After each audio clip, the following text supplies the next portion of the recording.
ఈరోజు మన భూమి మీద జీవం ఉందంటే దానికి కారణం ఓజోన్ పొర. ఓ3 అంటారు దాన్ని.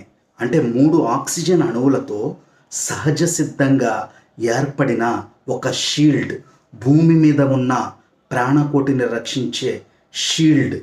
ఆ షీల్డ్ వల్లే మనమంతా ఇప్పుడు బతికి ఉన్నాం.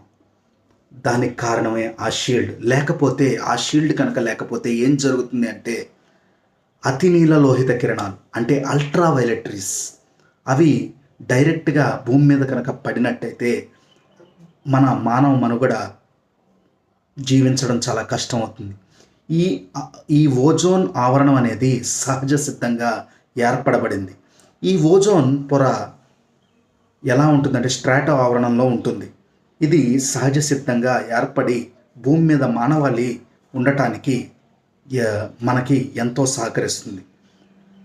దానిని మనం రక్షించుకోవాల్సిన బాధ్యత కూడా అంతే ఉంటుంది.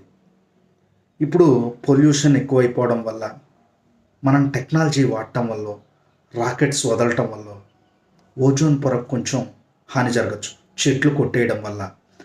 ఇప్పుడు మనం బతకాలి అంటే ముందు పక్కనున్న వస్తువుల్ని పాడు చేయకూడదు. ప్రకృతిని దయచేసి రక్షించండి.